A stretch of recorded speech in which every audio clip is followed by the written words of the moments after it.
안녕하세요. 도리교회 관현 목사입니다. 오늘 은사특강 45번째 시간입니다. 또 오늘 제가 준비한 내용이 어쩌면 너무 기다리셨던 내용일 수도 있고 재미있는 내용일 수도 있고 도전이 될 수도 있고 그 다음에 와 할 수도 있고 그리고 정말 놀라운 것이 될 수도 있고요. 자, 그래서 궁금하시죠? 자, 오늘 하나님께서 저에게 주셨던 음성, 또 하나님이 성령께서 저에게 찾아오셔서 말씀 주셨던 꿈인 듯, 환상인 듯. 자, 꿈이라고 할 수도 있고, 환상이라 할 수도 있고, 하나님이 저에게 주셨던 성령께서 만나 주셨던 메시지, 음성이 들어있는 꿈인데, 하나님 만나 주셨어요. 근데 핵심적인 내용이 뭐냐? 재벌. 재벌이 되는 지혜꿈. 자, 여러분, 재벌은 깜짝 놀랐죠? 자, 여러분, 재벌. 여기서 중요한 거는 어떤 기복주의 그런 건 아니에요. 그냥 막 돈만 많이 벌고 뭐 집이 몇 채고 뭐 재산이 수백억 가지고 있고 그런 의미의 재벌이 아닙니다. 그리고 뭐랄까 하나님께 순종하고 하나님께 감사하고 하나님 말씀대로 살아가고 이런 거는 없이 그냥 돈만 많이 벌고 뭐 부유함을 누리게 되는 재벌 주시지 않아요, 그러면. 근데 오늘 중요한 거는 우리가 뭐 록펠러 같은 대재벌도 있었잖아요. 그리고 뭐 지금도 하나님이 그 부유한 사람, 정말 세상 모두가 인정하는 뭐 재산이 몇 조 원이다, 몇백 조다 하는 재벌처럼요. 이제 하실 수 있다라는 거. 그리고 저에게 실제로 이런 재벌을 어떤 사람이 록펠러 같은 비유적으로 또 그런 사람을 왜 쓰셨는지 또 어떻게 하면 재벌이 될 수 있는지를 아예 알려주셨어요. 자, 여러분 오늘 저 정신 바짝 차리고 여러분 저 뭐 그러면 목사님이나 주의 길을 가시는 분은 관심 없을까요? 아닙니다. 여러분도 오늘 제 강의를 들으면서 하나님 안에 아름다운 부흥.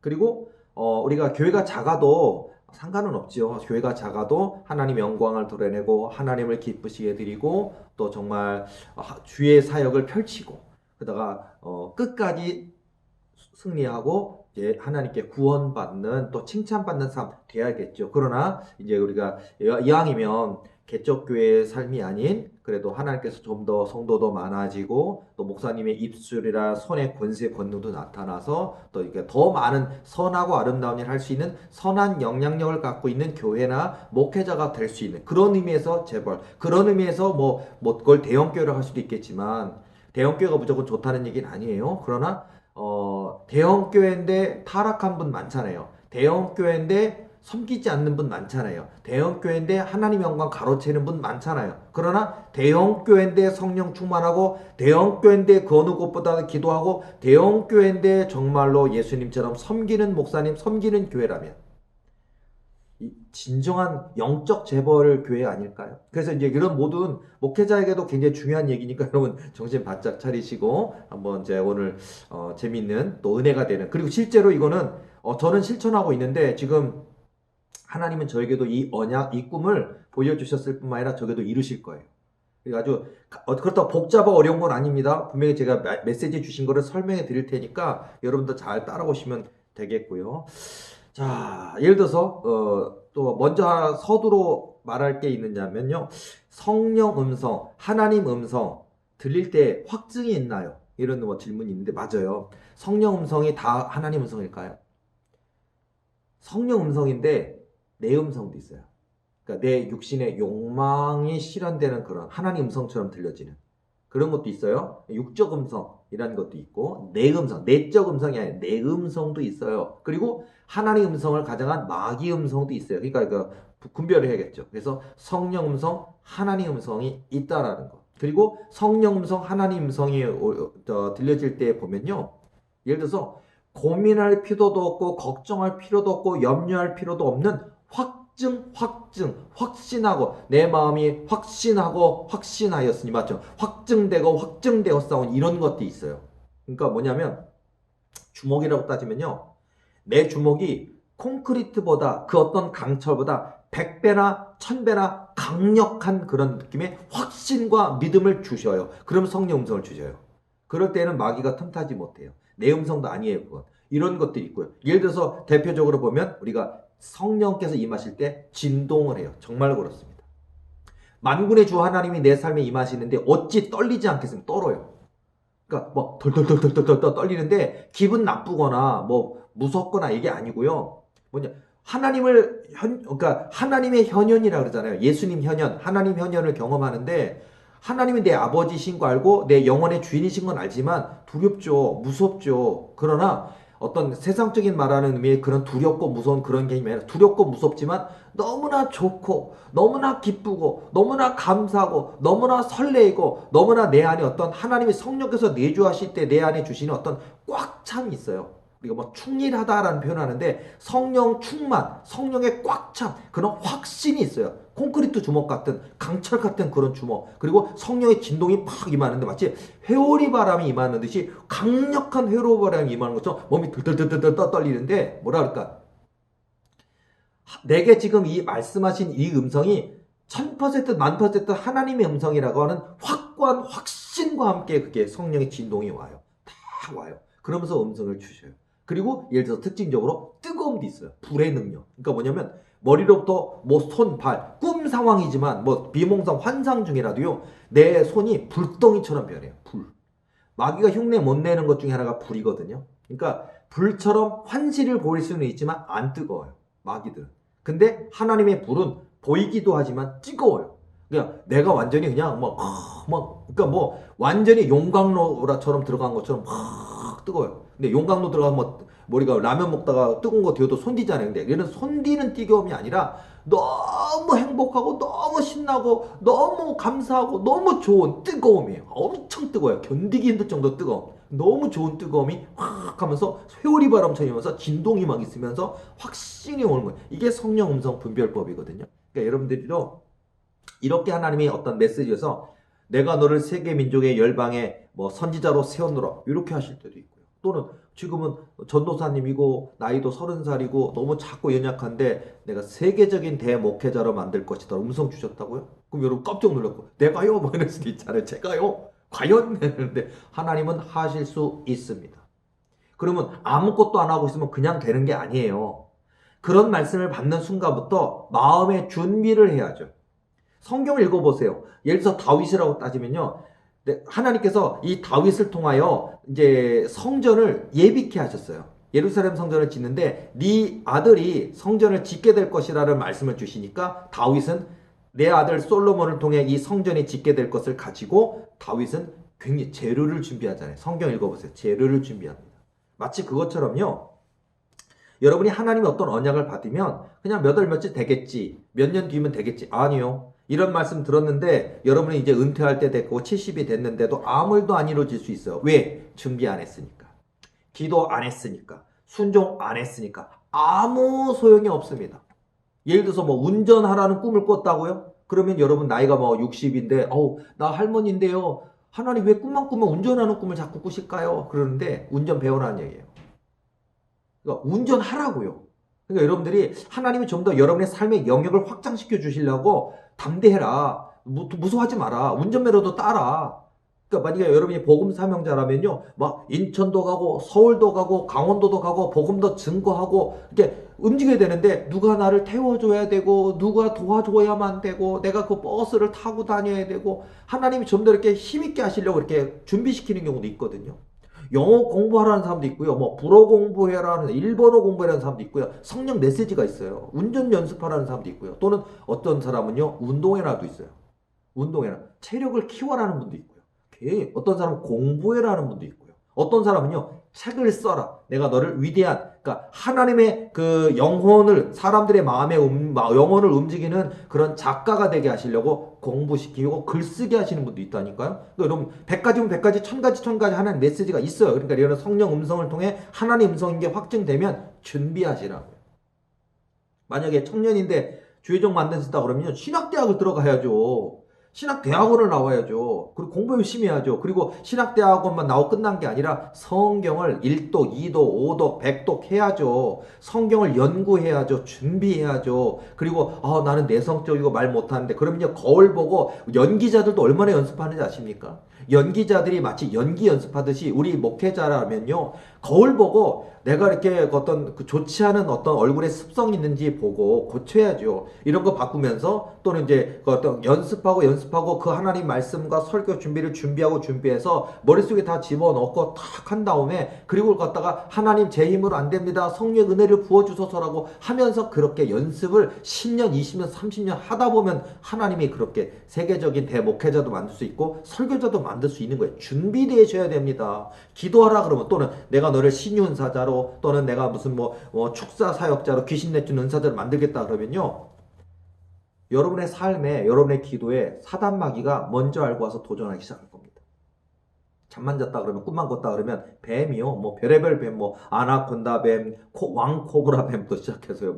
미국에만 있다는 방울뱀부터 시작해서 별의별 그냥 무서운 뱀들 있잖아요. 그런 뱀들의 형상을 가지고 여러분이 도전을 할 거예요. 뱀만이 아니죠. 그러니까 어떻게 보면 뱀은 하나의 사탄의 상징의 모습이고요. 내가 가장 두려워하고 내가 가장 무서워하고 가장 징그러워하는 모습으로 나타나요. 예를 들어서 어떤 분은요. 뱀이 무서운 게 아니라 닭을 싫어하는 분도 있어요. 그런 닭의 모습으로 온다니까요. 어떤 분은 진해의 모습으로 온다. 어떤 사람은 송충이면 송충의 모습으로 온다니까. 어떤 사람은요, 그냥 귀신 모습 있잖아요. 다리 없는 귀신. 또 얼굴이 백지인 허옇게 된 귀신. 이런 거죠. 아니면 짱발의 귀신. 그 있잖아요. 있어요, 진짜. 여러분이 무섭게 공포감을 느끼는 그 형태로 온다고요. 자, 그래서 이제 그런 것들도 여러분이 아시면서 하나님의 메시지가 주시면 준비하라는 얘기도 좀 해드리고 싶고요. 이것도 중요한 포인트 중에 하나고. 그 다음에 한 번 짚고 넘어가야 될 부분이에요. 재벌 얘기하니까 돈 문제가 있는데, 자, 많은 분들이 어떠면, 난 이래도 안 되고 저래도 안 되고, 언제 내가 돈 벌고, 언제 내가 부자 되고, 언제 집도 사고, 언제 내가 사업주도 되고, 언제 내가 큰 사업가도 될까? 로또 복권이나 한 번 살까? 그러잖아요. 자, 그리고 어떤 분은, 막연하게, 그냥 하나님이 나 로또 복권 당첨해서 막 20억짜리, 100억짜리 하나만 되게 하시면 어떨까? 막 그러잖아요. 자, 그리고 궁금해서, 로또 복권 숫자도 꿈으로 알려주시나요? 로또 복권 1등 하는 거 하나님이 알려주시는 경우도 있나요? 라고 묻는 분도 있다. 있는 경우도 있습니다. 근데 여기 분별은 좀 해야 돼요. 로또 복권 숫자 알려주실 수도 있어요. 예를 들어서 지금 저는 잘 안 해봐갖고 모르겠는데요. 예를 들어서 몇 개입니까? 숫자가 6개입니까? 7개입니까? 잘 모르겠는데 예를 들어서 2번, 5번, 17번 이런 거 있잖아요. 근데 우리가 너무나 강렬한 이름을 가지고 하나님 숫자를 딱딱딱딱 알려주시고 그것도 깼는데도 그 숫자가 너무 기억이 선명하게 기억나서 적어놓을 정도로 그렇게 하면서 로또 복권을 사라라고 말씀하신다면 사세요. 사도 돼요. 10,000명 중에 1명 있을까 말까지만 그렇게 하세요. 근데 여기서 주의할 점.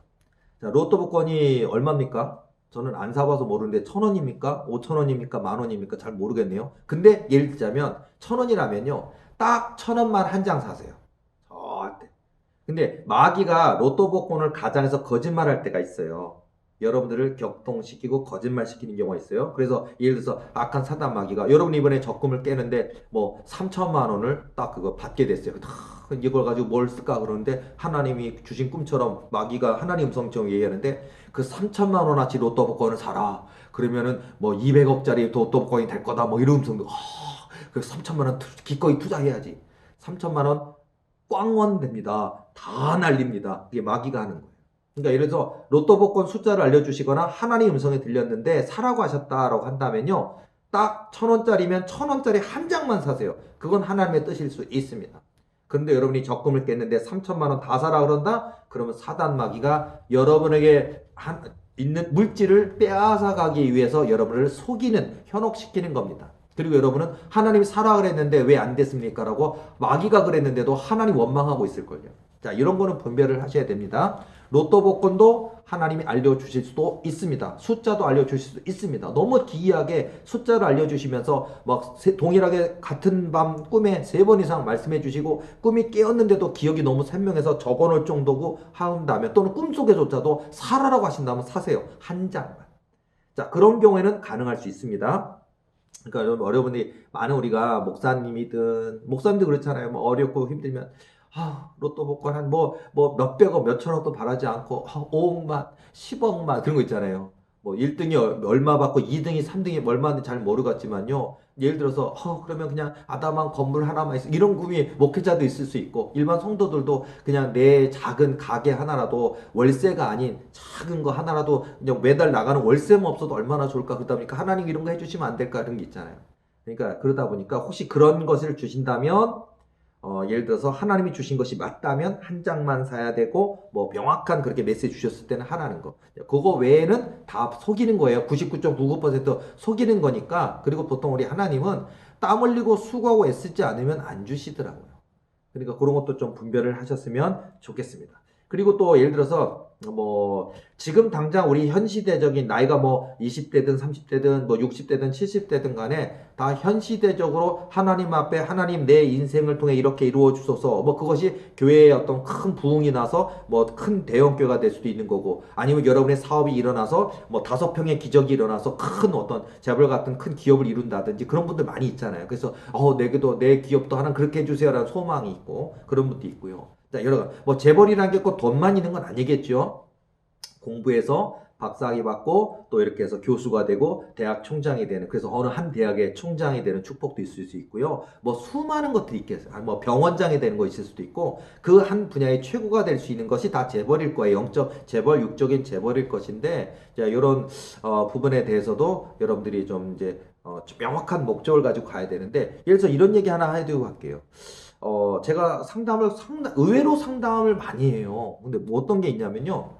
70이 넘어서 심지어는 80 다 되셨는데 70이 돼서 이번에 은퇴하셨는데 은퇴 후 2, 3년 되셨는데 여러분 어떤 분은요. 나 이제 은퇴했는데 뭐 목회자로 살았는데 은퇴했다는 얘기예요. 70세에 내가 속한 교단에서 은퇴를 했는데 예를 들어서 은퇴 이후에 하나님의 사명을 주시는 분들이 있어요. 그러니까 그런 부분에서 나 이제 늙었는데 나 이제 그 힘든데 새벽 예배 해야 되고 수요 예배, 금요 예배 해야 되고 목회자라면 설교 준비해야 되고 신방해야 되고 교인이 많고 적을 떠나서 평생 했기 때문에 힘든데 왜 또 이걸 하라 하실까 이런 게 있거든요. 근데 그래서 은퇴 이후에 목회라는 게 또 있어요. 사실은. 그리고 사실은 여러분이 나이가 80, 90, 100세에 하나님 부르실지 모르지만 부르시는 그날까지의 하나님과의 영적 예배의 삶이 있거든요. 특히 목회자라면 은퇴 이후의 목회가 또 있다라는 것 좀 미리 알았으면 좋겠고 만약에 현직이시라면 은퇴가 일어나기 전에 준비하시는 게 좋아요. 은퇴 이후의 목회를 준비하시는 게 좋아요. 그리고 요즘 들어서 이제 예를 들어서 은퇴를 앞두었거나 아니면 은퇴를 하신 분들 같은 게 보면요. 그러니까 뭐 아주 대형교회 목사님이 돼서 뭐 담임 목사님 되고 뭐 아들이 뭐 목사 자리 물려주고 이런 경우가 아닌 이상은 보통 일상적인 목회하다가 교단에 다른 목사님들 오시고 자기는 물러나다 보니까 그 교회 계속 출석하는 게 아니고 떠나잖아요 보통. 그러다 보니까 더 이상 내가 섬길 교회가 없어져 버릴 교회 보면요. 이 목사님들이 평생 설교했는데 평생 기도했는데 평생 찬송했는데 평생 성경 읽었는데 설교의 자리가 없고 예배의 자리가 없다 보니까 그래서 오늘은 저 큰 교회 가볼까? 오늘 말씀 좋다는 이 교회 가볼까 하고 그것도 한두 번이죠. 점점점 예배 드릴 자리가 없어요. 그리고 예를 들어서 가면 어떻게 오셨어요? 누구십니까? 그러면요. 저 은퇴한 사모입니다. 목사입니다. 그 말하기가 참 그러고 말을 하는 순간 부담감. 오히려 서로 간의 부담감. 그러다 보면 한 번, 두 번 갈지 더 이상 못 가요. 그렇게 되고요. 또 그러다 보면 이제 그냥 우리 집에서 드리자라고 하지만은요. 이 예배가 그래도 우리가 월세라도 상가라도 얻어서 거기서 이렇게도 그 예배의 자리 시간에 누가 교인이 많든 적든 단 한 명이 앉아 있어도 강단 있고 강대상 있고 설교를 할 때 그것과 집에서 하다 보면요 아무래도 뭐 양복 입고 하는 게 아니라 그냥 이제 반바지에다가 그냥 런닝구 입고 할 때도 있고요 아니면 오늘은 그냥 잘까 자고 버리기도 하고 뭐 예배드리러 오는 사람도 없는데 이렇게 하다 보니까 흐지부지 돼요. 그러다 보니까 예배가 생동하지 못하고 죽은 예배가 돼요. 그러다 보면 점점 나는 누구인가 뭐 이러면서 정체성을 잃어버린다니까요. 내가 평생 목회했는가? 나 목사인가? 사모인가? 그리고 어느 교회 가서 기도할 수도 없고 또 누가 예배 드려주세요 설교해 주세요라고 부르는 데도 없고 그러다 보니까 영적으로 오히려 더 쇠퇴해져 버리는 분들이 굉장히 많아요.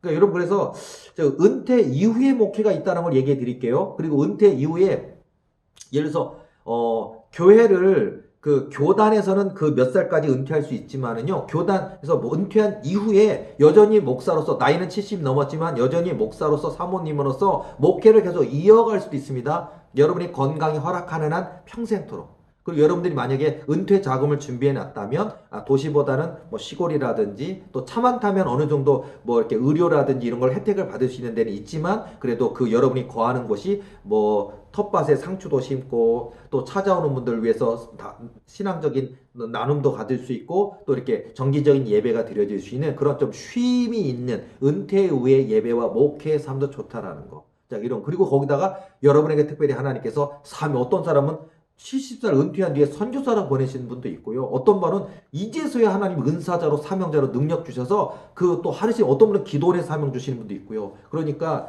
은퇴 이후에 사명이 있다라는 거.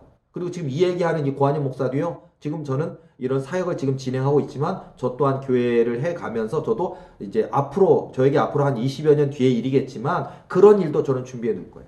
그리고 이게 어떤 하나님이 저에게 주셨던 어떤 지금 재벌에 대한 얘기를 하려다 보니까 먼저 얘기했는데 이런 것에 대해서도 미리 그리고 저의 사역 속에서 하나님이 저희 교회가 정말 부흥하고 굉장히 더 많은 목회자를 섬길 수 있는 또 많은 성도들을 배려할 수 있는 교회를 되게 하시겠다는 약속이 있다 보니까 우리 교회가 은퇴하신 목사님들 사모님들이 와서 이렇게 도움을 받을 수 있는 또 이렇게 교인입니까? 아니면 주회종입니까? 은퇴하셨습니까? 그냥 부담 없이 은퇴한 목사님 사모님이지만 마음껏 예배의 자리에 오실 수 있고 부담 드릴 수 있지 않는 그런 교회의 어떤 구조 만들어야겠다는 생각도 들고 또 은퇴 이후에 목사님들이 예배의 자리, 설교의 자리가 필요하거든요. 섬김의 자리도 필요한 그런 배려라든지 또 연세가 있으시니까 또 물질적인 어떤 것이 부족한 분도 있을 수 있고 또 여러분 그런 목회자 사모님들이 정말 마음껏 이렇게 의료도 진단받을 수 있고 이런 거라든지 그러니까 훗날 우리 교회가 정말 그렇게 크고 아름다운 성전도 주시고 성도도 많게 하신다면 은퇴 이후에 목사님, 사모님, 선교사님 이런 분들을 섬길 수 있고 여러분들이 자유롭게 예배 드릴 수 있는 그리고 나조차도 은퇴하게 될 텐데 그런 것들을 준비하는 교회를 해야겠구나고 머릿속에 구상도 되어 있는데요. 자, 오늘 여러분들에게 저의 오늘 강의가 그런 것들을 준비할 수 있는 그런 것이 되었으면 좋겠습니다. 자, 이제 본격적으로 들어갈게요. 자, 재벌이 된다 그러니까 여러분 서론을 얘기했는데 빨리 얘기 안 하시고 뭔 얘기를 이렇게 많이 하십니까? 그런데 얘기할게요. 재벌이 되는 지혜 꿈. 자, 재벌이 되고 싶으십니까? 기복주의는 아니라고 얘기했어요. 자, 단순히 재벌만 되고 돈만 많이 갖고 집을 수백 채 가지고 교인이 몇천 명, 몇만 명 되고 부지를 몇만 평 나는 땅을 있는 교회만 되는 이런 게 아닙니다. 진정한 재벌이고 육적 재벌도 될 수 있지만 하나님이 기뻐하시는 재벌 중에 재벌이신 하나님이 주시는 메시지입니다. 근데 이거 단순해 보이지만 굉장히 깊은 진리가 있으니까 얘기해 드릴게요. 자, 교회를 다니고 예수 그리스도를 구원의 주님으로 믿는 우리 모든 분들이죠. 세상에 사시는 분들이든 아니면 또 예수님 믿는 분들은 다 성공하고 싶을 겁니다. 그리고 인간의 본능적인 욕구 중에 하나가 희망사항이 부자 되고 싶은 거. 더군다나 재벌 되고 싶은 게 왜 없겠습니까? 하물며 큰 부자가 된다는 거, 재벌이 된다는 거, 이 땅에 발을 딛고 사는 인생이라면 할 수만 있다면 꼭 이루고 싶은 꿈과 같은 목표 같은 것인 건 사실일 거예요. 근데 사실은 나하고는 거리가 먼 얘기 같아 보이잖아요. 특정한 누구누구만 있는 일이고 나에게도 그런 기적이 있을 수 있을까? 자, 기적이 있을 수 있습니다. 오늘 저희 강의 들으셨습니까? 재벌 되실 수 있습니다. 하나님이 전능하신 하나님이 제게 알려주신 거니까 저도 진정한 의미의 하나님이 축복하시는 그런 부흥하는 교회, 그런 재벌 될 거고요. 오늘 강의를 듣는 그런 이야기에 듣는 모든 분들이 이 강의를 새겨 듣고 실천하셔서 하나님이 기뻐하시는 재벌이 되시기를 바랍니다.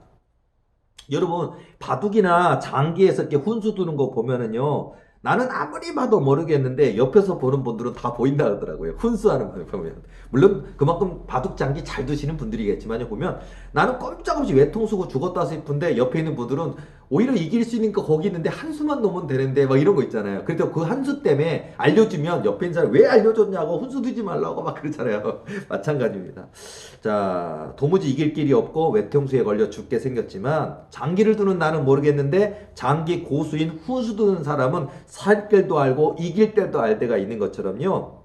하나님이 저와 여러분 모두에게 교회 목회자, 전도사님, 사모님뿐만 아니라 집사님, 권사님, 장로님, 젊은 청년들에 이르기까지요. 하나님이 우리 인생에 주시는 영적 훈수에 귀를 기울여야 됩니다.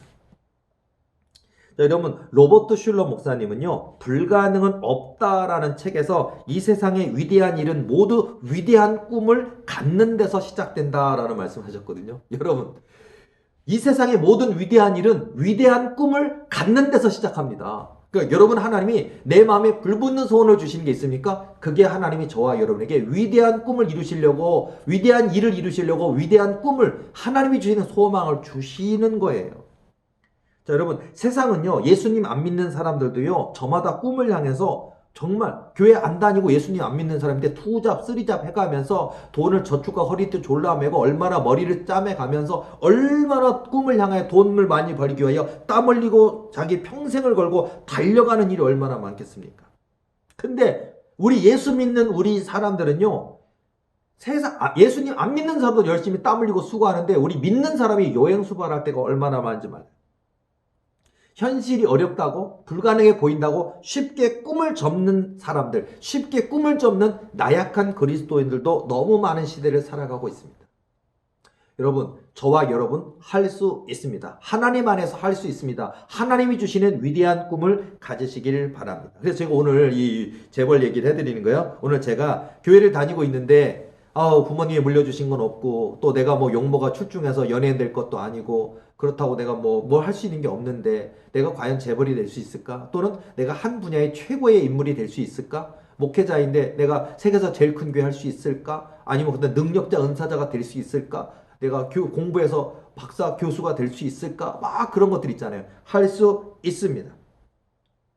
하나님의 도우심을 받아야 돼. 일단 하나님의 도우심을 받아 재벌이 돼야 되는데 하나님의 도우심을 받아 재벌이 되기를 원하십니까? 하나님이 축복하시는 진짜 재벌이 되기를 원하십니까? 저처럼 목회자라면 저의 어떤 간증을 강의를 유튜브를 통해 듣는 분들이 목회자라면 여러분 섬기는 교회가 뭐 재벌이 되든 진정 아름다운 부흥하는 교회가 되기를 원합니까? 비법을 알려드릴게요. 제가 이게 지금 2021년이잖아요. 언제 알려주신 거냐면 2007년 3월 31일 토요일 날 저에게 알려주셨던 내용이에요. 그러니까 제가 어느 날 고한영 목사 저에게 주셨던 꿈입니다. 그리고 하나님이 이 지혜를 주시는데 지혜가 재벌이 되는 지혜를 주시는 꿈을 주신 거예요. 그래서 제가 깨고 나서 너무 선명해서 제가 막 기록을 했던 겁니다. 꿈을 꿨는데요. 꿈속에서 우리 모두 목사인 저뿐만 아니라 우리 모두 일반 성도, 평신도, 목회자 모든 분들이 원하는 하나님을 나타나신 거예요. 제 꿈에. 여러분도 소망하지 않습니까? 맞습니다. 자, 꿈속에서 재벌이 나타나셨는데 그 재벌이 부자 중에 부자, 재벌 중에 재벌인 한 분. 하나님이 오셨어요. 온 세상의 주인이신 분. 은도, 금도, 세상의 부귀영화 것에 다 가지신, 다 통치하시는 재벌 중에 재벌이신 우리 하나님이 제게 찾아오셨어요. 그분이 바로 하나님이시고 바로 우리 아버지 하나님이시잖아요. 오셨습니다.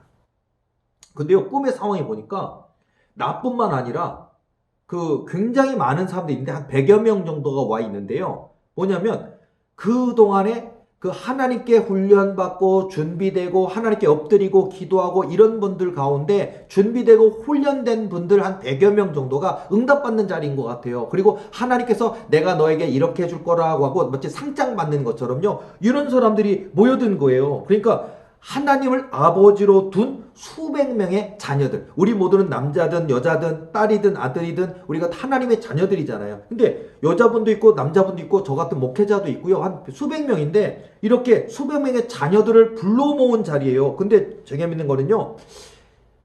재벌 중에 재벌이신 하나님께서 우리에게 각 자녀에게 우리 불러온 모든 자녀에게 상속, 그러니까 마치 아버지가 자녀에게 운명하면서 내가 너에게 이 빌딩을 줄 것이다, 이 땅 몇만 평은 너 것이다 라고 둘째는 뭐 주고 셋째는 뭐 주고 이런 것처럼요. 마치 아버지가 우리에게 하나님의 아들 딸인 우리에게 상속하시는 것처럼요. 재벌이 된 상속의 자격을 물으시는 듯한 그런 자리는 거예요. 의미가 크더라고요. 제가 이게 2007년 3월 30일 꿈인데 제가 목회를 2001년도에 시작했고 제가 2004년 4월 며칠 때 안수 받았으니까 목회 3년을 이미 했고 2004년도에 목사 안수 받고 이 꿈을 꿀 때까지 또 3년 정도 또 목사 안수 받은 뒤에 목회를 했고 그리고 또 제가 20살부터 제가 하나님이 꿈을 통해서 만나 주셨는데 20살로 따지면요 또 세월이 굉장히 긴 세월인데 자 그런 긴 과정 중에 나의 기도와 믿음과 눈물과 깨달음과 그런 걸 통해서 하나님이 이제 이렇게 하나님께서 이 상속받을 수 있는 자격에 대해서 가르쳐 주시면서 앞으로 진정한 하나님이 쓰시는 재벌이 될 사람은 이렇게 해야 된다는 걸 알려주시는 거예요. 그러니까 이미 100여 명인 것 같은데 수백 명의 그런 사람들이 모인 자리에 이미 하나님께서 그 자격을 획득한 사람들이 모인 것 같더라고요. 중요합니다. 이제부터 본론 굉장히 중요합니다. 자, 뭐라고 얘기했냐면요. 첫째는, 자, 적으셔도 됩니다. 첫째는 너희는 나를 아버지라고 주저없이 부를 수 있느냐? 라고 꿈에서 얘기해요. 너희는 나를 아버지라고 주저없이 부를 수 있느냐? 우리 그냥 하나님, 전능하신 하나님, 살아계신 하나님, 그게 아니라 아버지, 아버지. 굉장히. 너희는 나를 아버지라고 주저없이 부를 수 있느냐 하시냐? 이게 첫 번째 조건이래요. 여기 온 수백 명의 그 하나님의 아들, 딸들 온 자리에 이 사람들이 이것을 이미 통과한 사람이 와 있는데 다시 한번 확인해 주시는 거예요. 너희는 나를 아버지라고 주저없이 부를 수 있느냐? 우리가 죄가 있으면, 허물이 있으면, 세상에 다른 것에 욕심이 있으면 아버지라고 부를 수 없거든요. 그리고 되게 높고 존귀하시니까 눈치 보고 두려웠거든요. 그렇게 보는데 그게 아니라 그런 신앙의 믿음의 과정을 통해서 이제는 아빠, 아버지라고 부를 수 있는 사람이 된 게 중요하다는 얘기예요. 제가 성경 말씀도 몇 개 말씀드릴게요. 성경 시편 2편 7절 말씀 보면 내가 여호와의 명령을 전하노라 여호와께서 내게 이르시되 너는 내 아들이라 오늘 내가 너를 낳았도다. 아들이라는 말이 있지만 여기 딸이라는 것도 똑같아요. 너는 내 딸이라 너는 내 아들이라 오늘 내가 너를 낳았도다. 이게 아빠 아버지라 우리가 부를 수 있는 거예요. 갈라디아서 4장 6절에서 7절 말씀 보면 너희가 아들이므로 하나님이 그 아들의 영을 우리 마음 가운데 보내사 아빠 아버지라 부르게 하셨느니라. 그러므로 내가 이후로는 종이 아니요 아들이니 아들이면 하나님으로 말미암아 유업을 받을 자니라. 아빠 아버지라 부르게 하셨느니라. 중요한 얘기죠. 갈라디아서 4장 6절에서 7절 말씀이에요. 저 강의를 듣고 한번 성경 말씀 찾아보시기 바랍니다. 그래서 너희는 나를 아버지라고 주저없이 부를 수 있느냐? 굉장히 중요한 첫 번째 이유고요. 두 번째로 넘어갑니다. 내가 너희에게 상속으로 줄 재산과 능력과 권세를 내 뜻대로 온전히 쓰겠느냐? 중요하네. 여기까지 오지도 못해요. 이 조건에. 왜냐면요. 사람들은요. 그냥 내가 이 돈만 있으면 이 로또 복권 당첨되면 뭐만 하면 집을 사고 스키 타러 다니고 뭐하러 다니고 뭐 벌써 그냥 교회 집사인데 권사인데 장로 심지어 목사인데도요. 하나님이 이 물질을 주시면 교인을 많이 주셔서 부흥을 주시면 벌써 헛된 생각에 막 사로잡혀 있고 헛된 욕망에 사로잡혀 있어요. 목회자조차도요. 장로님조차도요. 근데요, 중요한 걸 가르쳐 주시더라고요. 내가 너희에게 상속으로 줄 재산과 능력과 권세를 내 뜻대로 온전히 쓰겠느냐. 중요하죠. 지금 저도요, 부족하고 연약하지만 저에게도 하나님이요, 저에게 너무 부족하고 연약합니다. 목회 21년이고요. 정말 부족하고 연약한데 저에게요, 성령의 권능을 주셨어요, 지금. 저에게 주셨다고요. 제가 사단마귀, 군대마귀 들은 사람 기도하면요, 네 손에 성령의 권능을 하나님 주셨잖아요. 사단마귀가 두려워 떨고 지가 소리고 떠나간다니까요. 그러니까 하나님 이런 거 주셨어요. 근데 저는 목적이요. 저는 이거 가지고 뭐 교회가 커지는 것도 좋고 부흥하는 것도 좋고 언약이 있으니까 되겠지만 저는 이 땅에 잃어버린 한 영혼 낙심 한 영혼을 되찾고 영적으로 놀린 더러운 군대마귀 사단마귀에 들어있는 사람들 구원해내는 일을 저는 나이가 60이 되고 70이 되고 80이 되고 90이 되고 내 생명 부르시는 그날까지 그 잃어버린 한 영혼을 되찾는 그 일을 하고자 하는 마음이 있거든요. 그러니까 주시더라고요. 자, 여러분 그것처럼요. 내가 너희에게 상속으로 줄 재산과 능력과 권세를 내 뜻대로 온전히 쓰겠느냐. 뭐 물질적인 재벌만이 아니라 영적인 재벌, 뭐 성령 은사와 능력에 대한 재벌도 될 수 있겠죠. 이 하나님의 내 뜻대로 하나님 뜻대로 온전히 쓰겠느냐 하고 하시는 거예요. 물어보는 거예요. 그러니까 아버지의 재산을 하나님이죠. 하나님이 주시는 은혜를 재산을 능력을 상속받을 이유와 목적이 아버지의 뜻대로 쓰고자 하는 사람이어야 된다는 거예요. 아버지의 뜻대로. 내 뜻, 내 판단이 아니고요. 많은 목사님들, 대형교회 목사님들이 처음에는 진실하고 겸손하셨는데 교인이 많아지고 막 교인 중에 사업하는 사람이 목사님 수억 원짜리 수입차도 사주고 호주에다가 몇 천만 원 찔러 넣어주고 그리고 막 목사님을 한 해편 떠받드니까 점점 하나님의 영광 드러내지 아니하고 완전히 자기 축제에 빠져있고 자기가 하나님 영광 다 가로채는 목사들이 너무 많잖아요. 이러니까 문제가 되는 거예요. 그러니까 추락하는 거예요. 타락하고 추락하고 하나님께 버림받는 거예요. 그래서 여러분도 지금 재벌이 되고 싶습니까? 내가 너희에게 상속으로 줄 재산과 능력과 권세를 내 뜻대로 온전히 쓰겠느냐. 자, 성경 말씀 잠깐 말씀드릴게요. 마태복음 6장 33절 말씀 보면 그런즉 너희는 먼저 그의 나라와 그의 의를 구하라. 그리하면 이 모든 것을 너희에게 더하시리라. 정답 나와 있잖아요. 사무엘상 2장 35절 말씀도 드릴게요. 내가 나를 위하여 충실한 제사장을 일으키리니 그 사람은 내 마음 내 뜻대로 행할 것이라. 내가 그를 위하여 견고한 집을 세우리니 그가 나의 기름 부음을 받은 자 앞에서 영구히 행하리라. 멋있죠. 하나님의 뜻, 하나님의 마음에 합한 자가 되는 거, 마치 다윗 왕처럼요. 그런 모습 있잖아요. 내 마음 내 뜻대로 행할 것이라. 이런 사람이 조건이 내가 너에게 상속으로 줄 재산과 능력과 권세를 내 뜻대로 온전히 쓰겠느냐. 성경 말씀에 있는 내용처럼 이런 마음의 고백이 되어 있고, 이것이 이례적인 고백이 아니라 완전히 내 평생 내 손에 내 입술에 권세, 부귀, 영화, 권세 어떤 걸 주셔도 하나님의 뜻대로 순종하고 쓰겠다고 하는 결단과 결심이 되어 있는 자가 바로 이 재벌이 될 수 있는 상속의 자격을 받는 자로 부르신 자들 중에 한 사람이 되더라고요. 자, 셋째로 넘어갑니다. 셋째. 내 안에 일어나는 모든 욕심을 버리고 내가 명한 대로 내 이웃을 내 몸처럼 사랑하겠느냐라고 물으시더라고요. 맞지요? 우리가 진짜 내가 나를 사랑하느냐 주께서 아시나이다. 또 네가 나를 사랑하느냐 막 그러고 물으시잖아요. 그런 것처럼요. 내 안에 일어나는 모든 욕심을 버리고, 뭐 은사가 나타나고 능력이 나타나고 또 뭐 좋은 집을 사게 되고 하나님이 뿔을 높여주시고 그러면 욕심이 막 나오나.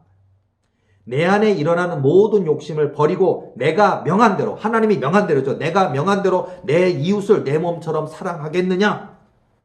주여 그리하겠나. 이거 해야 된다는 거예요. 그리고 이례적인 고백이 아니라 이게 하나님이 인정하시는 거예요. 너는 그 이례적인 고백이 아니라 너는 평생토록 순종하는 종이구나 라고 인정하실 때 이 역사가 일어난다는 거예요. 자기 자신에 대한 욕심이 없어야 하고 이웃을 내 몸처럼 사랑하는 마음이 있는지를 하나님이 보시고 이 자격을 주신다는 얘기예요. 성경 말씀 몇 개만 말씀드릴게요. 에베소서 4장 22절에서 24절 말씀 보면 너희는 유혹의 욕심을 따라 썩어져가는 구습을 따르는 옛사람을 벗어버리고 오직 너희의 심령이 새롭게 되어 하나님을 따라 의와 진리의 거룩함으로 지으심을 받은 새 사람을 입으라. 이게 중요한 거예요. 유혹의 욕심을 따라 썩어져가는 구습을 따르는 옛사람을 벗어버리고 이렇게 욕심을 버리고 하나님이 명해 주신 대로, 여호와 하나님이 명해 주신 대로 내 이웃을 내 몸처럼 사랑하는 거야 되는데 내 아들, 내 딸만 신경 쓰고요. 내 아들, 내 딸한테 뭐 대형교회 세습하고 물려주는 데만 관심이 있고요. 아니면 이 재산, 이 건물이 그냥 하나님보다 더 대단한 우상이 돼가지고 그것만 붙들고 있으면요. 사울왕처럼 되는 거예요. 사울왕의 왕위만 지키려고 하다가 자기 기념비만 세우다가 사울왕은 버림받았어요. 전투에 나가서 자식들하고 더불어 다 죽었어요. 그러니까 하나님이 사울왕의 위를 다윗에게로 옮기시잖아요. 자, 그러니까 여러분 중요한 거예요. 내게 주신 이 물질, 권세, 능력, 하나님의 나라와 의를 위하여 하나님 뜻대로 쓰임받아야겠구나. 그 뜻 중에는 보면요. 우리가 제일 중요한 거 성경 말씀을요. 뭐 두 개로 중요하게 얘기한다면요. 주 너의 하나님을 사랑하라. 이게 첫 번째 계명. 두 번째, 내 이웃을 내 몸처럼 사랑하라. 성경이 있잖아요. 굉장히 중요한 얘기예요. 주 너의 하나님을 사랑하라. 그 다음에 내 이웃을 내 몸처럼 사랑하라. 이게 중요한 뭐 10계명도 있지만 또 두 가지로 따진다면 이렇게 머리가 얘기하잖아요. 맞습니다. 그러니까 내 이웃을 내 몸처럼 사랑하겠느냐. 그러니까 이 물질, 이 권세, 이 능력, 만약에 물질적으로 몇 조, 뭐 몇백억 재산이 있다면 그거 가지고 흥청망청하고 술 먹고 골프 치고 놀러 다니고 그렇게 세상에 헛된 욕심을 따라 살아가는 게 아니라 이 잃어버린 한 영혼을 되찾는 거, 교회를 세우는 일, 하나님의 복음이 증거되는 일에 여러분의 물질을 쓸 수 있겠냐라는 거예요. 마음을 쓰고 인생을 쓰겠느냐는 거예요. 그런 사람이 이 재벌이 될 수 있는 자격을 갖게 된다는 거예요. 이게 1, 2, 3, 더 없어요. 1, 2, 3, 이 셋째까지. 그래서 셋째 다시 한번 말씀드릴게요. 내 안에 일어나는 모든 욕심을 버리고 내가 명한 대로 내 이웃을 내 몸처럼 사랑하겠느냐? 라고 다시 한번 물으시는 거예요. 그리고 뭐라고 말씀하시냐면요.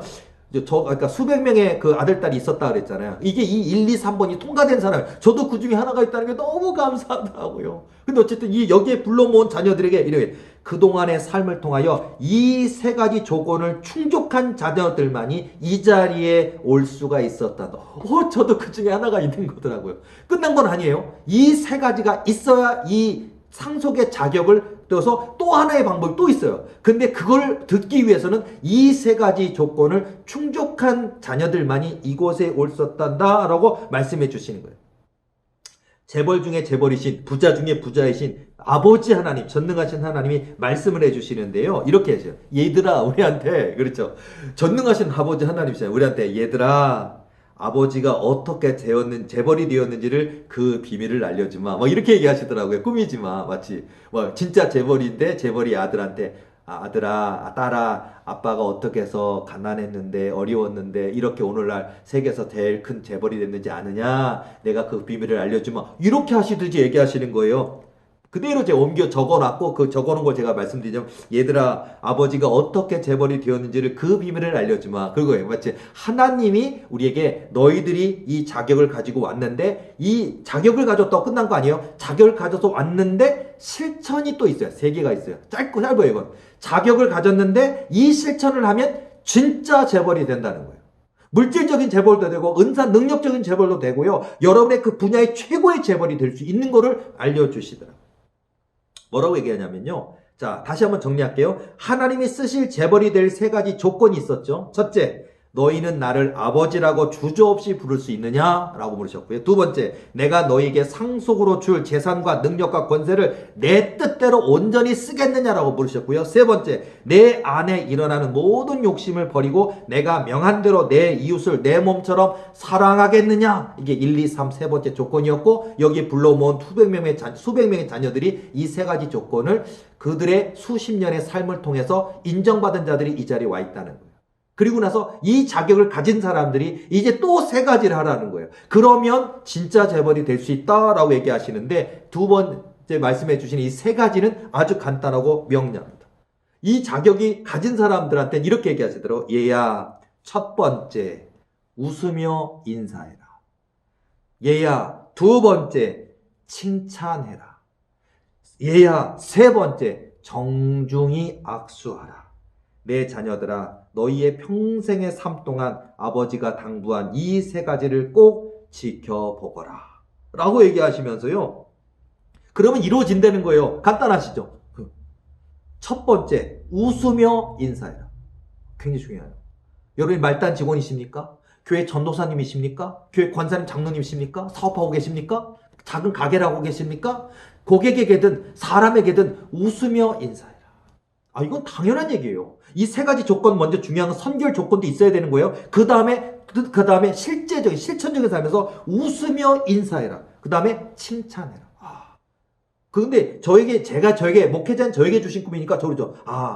교인들을, 그러니까 단점보다는 단점이 10개인데 장점 1개밖에 없는 분이야. 그러면 단점을 얘기하는 게 아니라 단점 9개를 얘기 안 하고 칭찬할 수 있는 그걸 갖고, 아이고, 집사님은 이러시네라고 칭찬하는 거예요.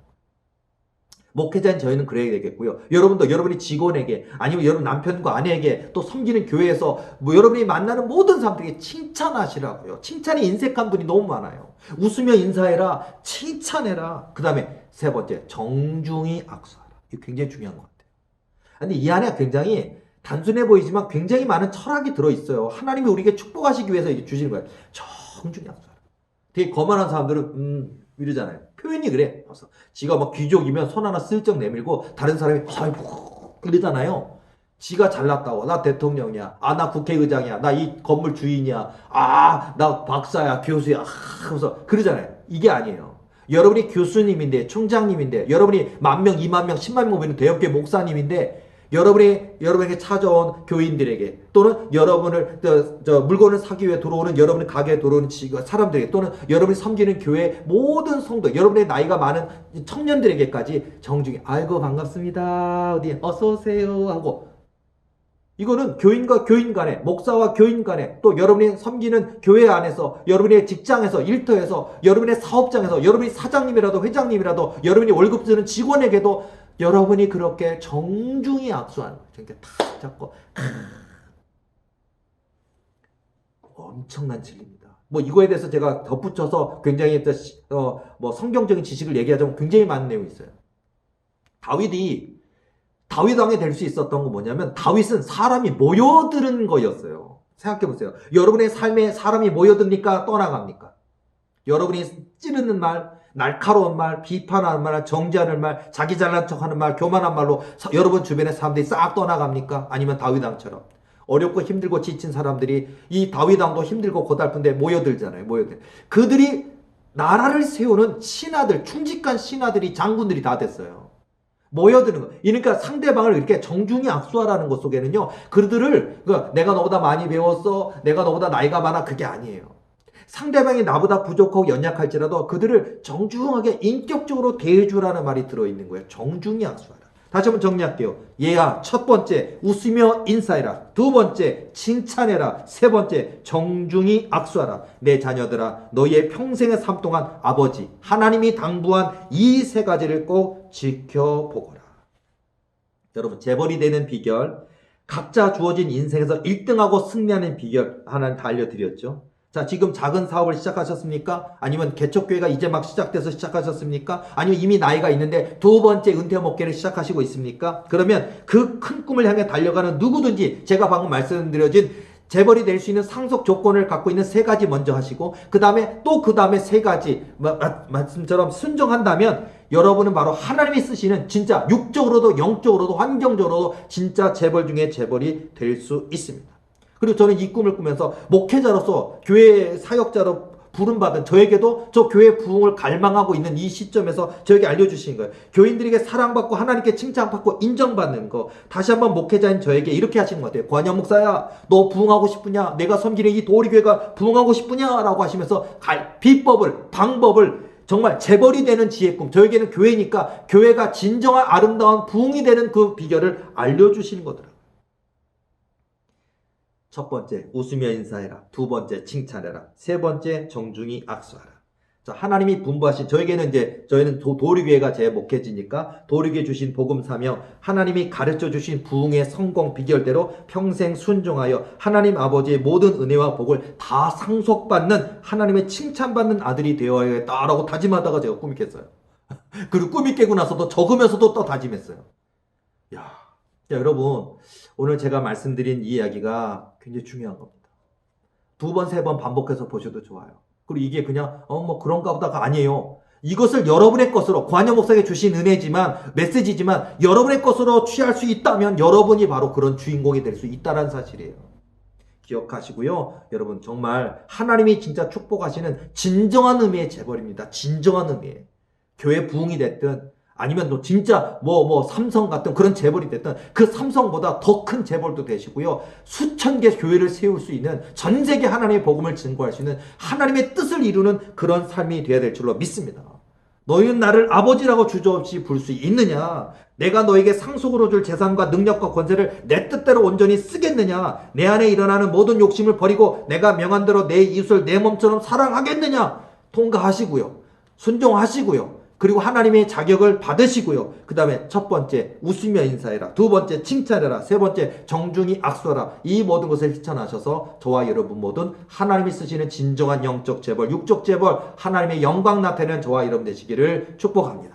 오늘 저의 강의가 은혜가 됐고 도전이 됐고 감사하고 또 정말 이 유익이 되었다 생각하시면은요, 구독 그리고 좋아요 부탁합니다. 그리고 이 구독과 좋아요를 통하여서 저희 강의가 더 많은 분들에게, 대한민국만 아니라 전 세계 사람들에게 알려져서 많은 사람들이 이 비밀을 알게 되고 함께 이 영적 비밀을 누리는 저와 여러분 모두가 하나님이 쓰시는 영적 재벌이 되는 놀라운 축복을 누리길 원합니다. 구독과 좋아요 꼭 부탁드리고요. 또 저 위해서 기도 많이 해주시기 바랍니다. 더욱더 저도 변질되지 않고 왜곡되지 않고 진실한 목회자로 평생 여러분의 곁에서 또 여러분을 위해 기도하는, 또 하나님을 기쁘시게 된 사역자로 남기를 소망합니다. 더 좋은 유익한 강의를 가지고 다음 주에 다시 찾아오도록 하겠습니다. 수고하셨습니다.